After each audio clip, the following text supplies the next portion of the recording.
దేశ కార్మిక ఉద్యమంలోనే ఒక మలుపు తిప్పినటువంటి సంఘము. మొత్తం కార్మికుల మీద ఐక్యత పోరాటం, విడివిడిగా ఉన్నటువంటి కార్మిక సంఘాలన్నింటినీ కూడా ఐక్యపరిచి దేశవ్యాప్తంగా కూడా అనేక ఐక్యత పోరాటం అనే పేరుతో సమైక్య పోరాటమే సమస్యల పరిష్కారం చేసినటువంటి గొప్ప సంస్థ ఇది. ఎమర్జెన్సీ రోజుల్లో కూడా నిఖరమైన పోరాటం చేసిన సంస్థ ఇది. ఈరోజు కూడా మనం తిరుపతిలో ఈ యొక్క ఆవిర్భావోత్సవాన్ని జరుపుకుంటున్నాము. ఈ సందర్భంగా మన సిఐటి ఆఫీస్ పైన కూడా మన సిఐటి జెండాను ఆవిష్కరిస్తున్నాము. ఈ జెండాను ఆవిష్కరించాల్సిందిగా మన సీనియర్ నాయకులు చలాంకటయ్య గారిని కోరుతున్నాం.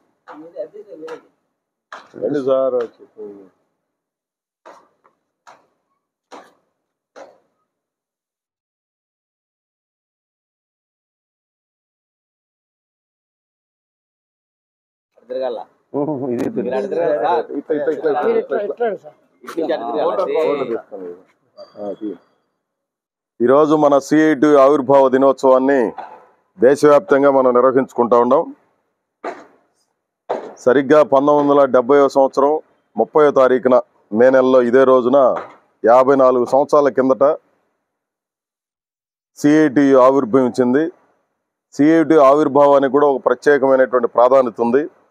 ఈ దేశంలో కార్మిక వర్గానికి, ఉద్యోగులకు లేదా అన్ని రకాల కష్టం చేసుకొని శ్రమదారాన్ని జీవించేటువంటి వాళ్ళందరికీ విముక్తి రావాలనంటే దానికి మరో మార్గం లేదు.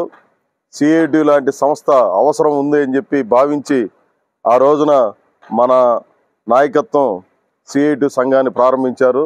మీకు అందరికి కూడా గుర్తుండే ఉంటుంది, భారతదేశంలో చాలా పెద్ద పెద్ద ఉద్యమాలకి, కార్మికోద్యమాలకి నేరుగా నాయకత్వం వహించినటువంటి సంస్థ మన సిఐటియు.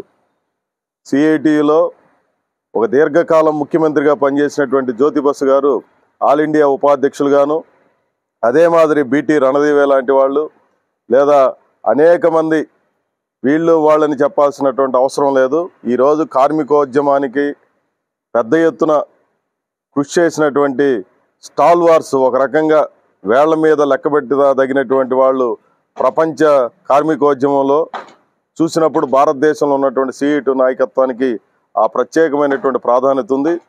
ఈ దేశంలో కార్మిక సమస్యలను పరిష్కారం చేయడం అనేదే కాకుండా ఈ దేశంలో ఉన్నటువంటి వ్యవస్థల మార్పు కోసం, విప్లవం కోసం ఒక అంకిత భావంతో కృషి చేస్తున్నటువంటి సంస్థ సిఐటి అనేది. కేవలం కార్మిక సంస్థే కాదు, ఆర్థిక పోరాటాలు, జీతాలు, బత్యాలు, అలవెన్సుల పెంపుదు కాదు, ఈ వ్యవస్థ మార్పులో భాగస్వాములు కావాలన్నటువంటి నమ్మి ఒక ఉద్యమ సంస్థగా పనిచేస్తున్నటువంటిది సిఐటియు. అట్లాంటి సిఐటియు కృషి కారణంగానే ఈరోజు అనేక సమస్యలు పరిష్కారమైనాయి, కార్మిక చట్టాలు ఏర్పాటైనాయి. దురదృష్టం ఏంటంటే బీజేపీ అధికారంలోకి వచ్చిన ఈ 10 ఏళ్లలో కార్మిక చట్టాలని మార్చి వాటిని లేబర్ కోడ్లుగా మార్చేసి ఆఖరికి సంఘం పెట్టుకునే స్వేచ్ఛ కూడా లేకుండా 8 గంటల పని విధానం కోసం అని చెప్పి జరిగినటువంటి పోరాటం, దాని స్ఫూర్తిగా మనం నిర్వహించే మేడే లాంటి అనేక సందర్భాల్లో మనం మాట్లాడుకుంటూ ఉంటాం. ప్రపంచం యావత్తు 8 గంటల పని విధానం గురించి మనం చర్చ చేస్తూ ఉంటాం. ఈ బీజేపీ అధికారంలోకి వచ్చిన తర్వాత 8 గంటల పని విధానాన్ని రద్దు చేసి 12 గంటల పని విధానం, రాత్రులు మహిళలు పనిచేసేదాన్ని చట్టంలో ప్రత్యేకంగా చెప్పబడింది, రాత్రుల్లో మహిళలను పని చేయించకూడదని. వీళ్ళు రాత్రుల్లో మహిళలు కూడా పని చేయించుకోవచ్చు అని చెప్పి ఒక ప్రత్యేకంగా మార్పులు చేయడం, ఇట్లాంటి అనేక త్యాగాల ఫలితంగా ఏర్పాటైనటువంటి కార్మిక చట్టాలని రద్దు చేసే కార్యక్రమాన్ని నిరంతరాయంగా ఈ బీజేపీ ప్రభుత్వం చేస్తుంది. ఇవన్నీ ఒక ఎత్తు అయితే ఉద్యమాల్లో ఉన్నటువంటి వాళ్ళను మతం పేరుతో, కులం పేరుతో, ప్రాంతం పేరుతో, భాష పేరుతో, లేదంటే ఇంకా రకరకాల అస్తిత్వ ఉద్యమాల ఆధారంగా దెబ్బతీయడం కోసం, ఉద్యమాల్ని బలహీనపరచడం కోసం అదే పనిగా ప్రయత్నం చేస్తున్నటువంటి మోడీ ప్రభుత్వం ఈ దేశంలో ఉన్నటువంటి కార్పొరేట్ శక్తులకి, ముఖ్యంగా అదానీ, అంబానీ లాంటి వాళ్ళకి మొత్తం అన్ని రకాలుగా సహాయం చేస్తూ కార్మికోద్యమానికి తీవ్రమైనటువంటి నష్టం కలుగు చేస్తోంది. ఇన్ని నష్టాలు చేస్తున్నటువంటి బీజేపీ లాంటి పార్టీలకి ఈ రాష్ట్రంలో దురదృష్టం ఏంటంటే వైసీపీ, టీడీపీ, జనసేన లాంటి ప్రధానమైనటువంటి పార్టీలు భుజానికి ఎక్కించుకొని బీజేపీని ప్రమోట్ చేసే కార్యక్రమం జరుగుతూ ఉంది. ఈ ఎన్నికల తర్వాత బీజేపీ ఈ రాష్ట్రంలో ఏ మేరకు బలపడినా ఆ పాపం పూర్తిగా వైసీపీది, తెలుగుదేశం పార్టీది, జనసేనది అనే విషయాన్ని మనం ఈ సందర్భంలో దృష్టిలో పెట్టుకోవాలి. ఈ 5 ఏళ్ల కాలంలో ఇక్కడ కనీసమైనటువంటి విలువ బీజేపీకి లేకపోయినప్పటికీ అదే పనిగా ప్రమోట్ చేస్తూ ఈ రకమైనటువంటి పరిస్థితికి తెచ్చినటువంటి వీళ్ళు కూడా తీవ్రమైనటువంటి దోషులు. కాబట్టి CI2 కార్యకర్తలుగా, CI2 నాయకులుగా మనందరూ దృష్టిలో పెట్టుకోవాల్సింది ఏమంటే, రానున్న కాలం మరిన్ని ఉద్యమాలు మనం చేపట్టాల్సిన అవసరం ఉంది. చాలా పెద్ద ఎత్తున పోరాటాలు చేస్తే తప్ప మనకు పరిష్కారం లభించదు, వెసులుబాటు కూడా ఉండదనే విషయాన్ని ఈరోజు ఈ ఆవిర్భావ దినోత్సవం సందర్భంగా మనం ప్రతినబూనాల్సినటువంటి అవసరం ఉందని చెప్పి తెలియజేస్తూ, ఈరోజు దేశవ్యాప్తంగా, రాష్ట్ర వ్యాప్తంగా, మన జిల్లా వ్యాప్తంగా ఈ కార్యక్రమాలు విస్తారంగా చేస్తున్నాం. కాబట్టి వీటన్నిటిలో భాగస్వామ్యమైన మీకు అందరికీ మరొకసారి మన CI2 తరఫున అభినందనలు, ధన్యవాదాలు తెలియజేస్తూ నమస్కారం, సెలవు. నాగరాజు గారు మన పార్టీ జిల్లా కార్యదర్శి. కార్మిక హక్కుల దినోత్సవంగా, కార్మికుల యొక్క ఐక్యత దినోత్సవంగా మేము జరుపుకుంటున్నాం. ఎందుకంటే ఈరోజు పాలక వర్గాలు తీసుకుంటున్న విధానాలు ఫలితంగా కార్మికులు చాలా చితికిపోతున్నారు. సాధారణమైన కార్మికులు కానించి సంఘటిత రంగంలో పెద్దగా పనిచేస్తున్న బ్యాంక్ ఎంప్లాయీస్ వరకు ఇది తీవ్రమైన సమస్యలతో ఉన్నారు.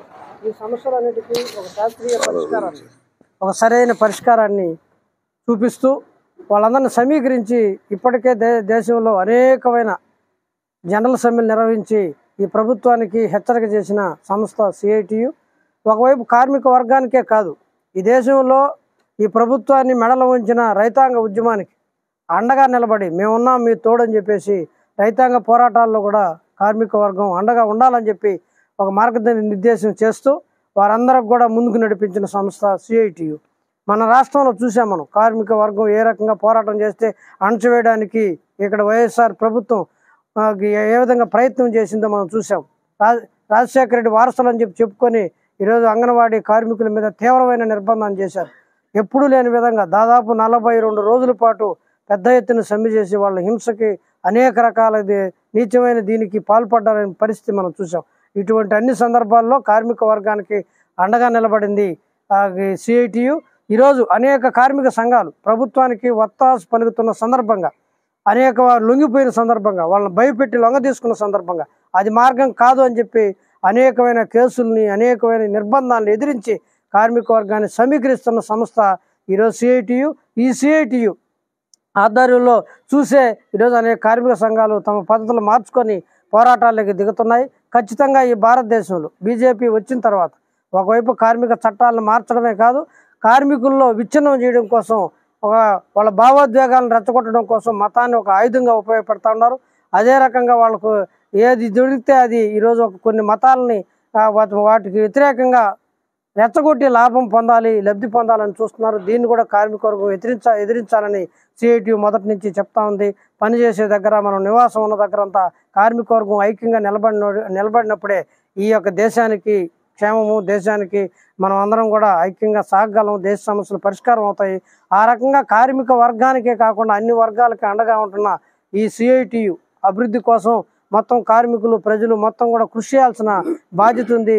ఆవిర్భావ దినోత్సవం సందర్భంగా అందరికీ మనం ఒక పిలిపివ్వాలి, మనందరం ఐక్యం అవుదాం, దేశాన్ని మార్చుకుందాం అనే పద్ధతులు రావాలి. కార్మికులందరూ కూడా ఈ యొక్క CI2లో సభ్యులుగా చేరి ఆ రకంగా CI2 వారసత్వాన్ని, CI2 లక్ష్యాలను సాధించడం కోసం అందరూ ముందుకు రావాలని చెప్పేసి మరోసారి ఆవిర్భావ సందర్భంగా వాళ్ళకందరూ కూడా కార్మిక వర్గానికి, ఇతర ప్రజానికానికి శుభాకాంక్షలు తెలియజేస్తూ నేను సెలవు తీసుకుంటాను. రమేష్, ఎండ తీవ్రతను దృష్టిలో పెట్టుకొని కొంచెం క్లుప్తంగా మాట్లాడి కొందరు ముగిద్దాం, ఎందుకంటే ఎండ బాగా తీవ్రం అవుతుంది.